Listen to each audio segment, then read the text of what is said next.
What's up, guys? We back at it. 48 minutes of game. What's good? Let's see where my guys at.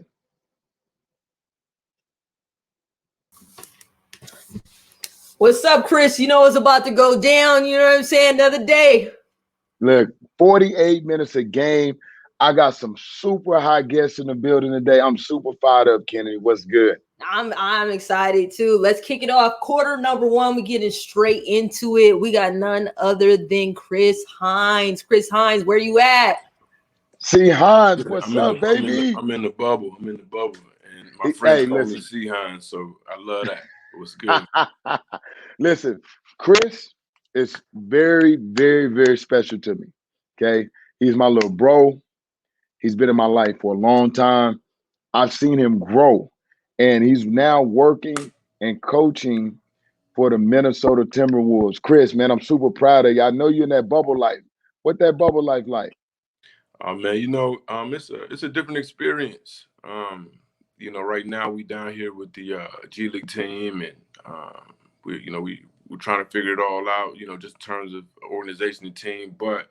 The good thing about it is, man, the talent that's down here, the atmosphere that's down here, you can see some hungry guys, man, who are really striving not only for their dream, but, who has a lot of potential to recreate themselves, try to attack their dreams and also, just playing at a really high level down here. So, man, we just getting it down here, man. I'm excited about it. So let me ask you this, Chris.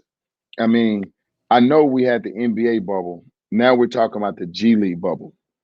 And with the COVID, a lot of players did not go overseas. So the bubble is kind of different.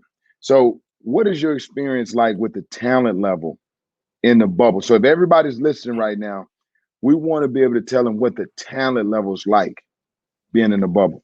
Yeah, I mean, you got guys, guy like Jeremy Lin, Jared Jack, there's guys who've been in the league for 9 years, right? So they got not only the NBA experience, but the NBA knowledge and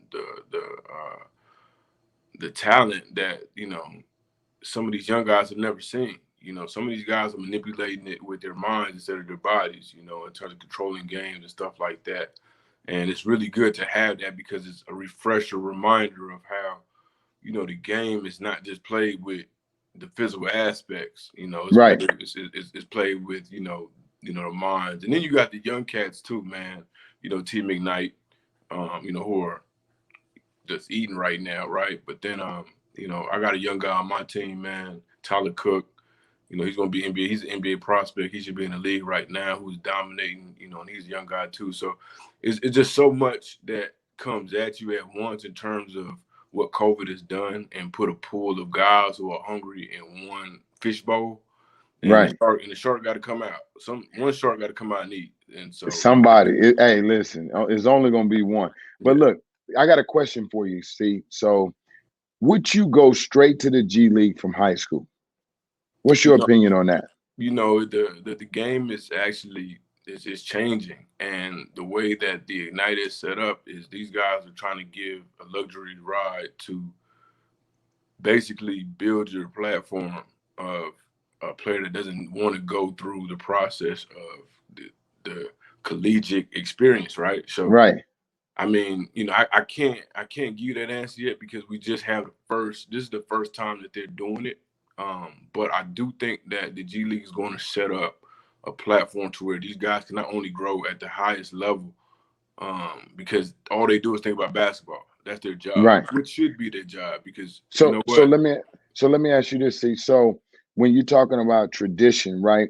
So like we have players that have went straight from high school overseas. Now, what's the comparison between going overseas and now the NBA G League trying to step up and rearrange their thought process to keep our kids here at home? How do you feel about that? It always depends on where you're going overseas, right? China is a place to where you got to score. Europe is where you have to learn how to play basketball at the highest level. Australia has a mixture of both. So it always depends on kind of where you want to go. I think coming here is you're going to play against high-level athletes, which gives you a understanding on how to play at the level athleticism wise in Europe. You're going to try to understand basketball, but it's not the same that you're accustomed to when it comes here. I think that you'll get more adapted, the type of player that you are. LaMelo Ball, I think, did a good job of going over to a place that had a mixture of both, right? So that's right. a mixture of both. But a guy like what's the young kid that's would Ignite? Jalen. Green. Now I had Jalen. I've worked with Jalen. Yeah, and Jalen potential is through the roof. I like what he's gonna bring to the table. His athleticism, man. His athleticism, the way he sees the floor, and the way he just competes at a high level. I love it. We played together. But the one thing that him having all of those tools, you got to check the boxes, right? He's still gonna have to grow mentally, and that's gonna be a big piece. Chris, we got a question for you, bro. What is it like being a black coach in the NBA? I mean, it's the interesting thing about that is, we've actually played the game at a high level, right? Most of us, right, who are black. Right. And so, we get to try to filter that. We get to try to filter to play the game and not translate our brain to how we teach the game. And that's where, as a black coach, we have to grow and manipulate the system. Unfortunately, it's still dominated by white coaches, but I think that those times will change, and we have to be not only patient but be in the forefront of making that change happen. Right. So, do you think there's an opportunity for you as a black man to be a head coach, and for other black assistants to have that opportunity to be a head coach? Oh, no doubt. I think that's why we in it. That's why we doing what we doing. I mean, we got a plethora of coaches who've already done it. But now we have to even put our foot down to make more of us available to do it, and understanding honestly the small aspects of it, understanding the film, understanding nuances of putting a scouting report together, understanding the nuances of communicating with your GM, understanding that you can't be that angry black man that they always make us be. Is going to be, critical. Well, Chris, is it considered an angry black man if you're an educated black man? Just because you don't always see. I mean, that's the label that they put it on us. I mean, we smile and we joke, but when we serious, we serious. Our seriousness may be a little bit different, though, right? I've seen it in so many levels, and I've seen men that are strong and educated. Yeah. And whenever you see strong in education, sometimes ignorance go the other way, so it makes it look like something else is going on. I hate when Kennedy coming up, man. She killing the vibe. And listen, Chris, before we wrap it up, you've been around me for a long time. For people that don't know me, is there anything that you would like to share about me, how I've impacted your life, and how I play a role in your life as a mentor? Yeah, man, we got stories for days, man. I can remember when I got into profession 5 years ago, and I'll never forget. I think actually about 6 years ago, and we working. You was working me out 2 years before that, and so I hit you up. I said, "Yo, I'm trying to get in the game.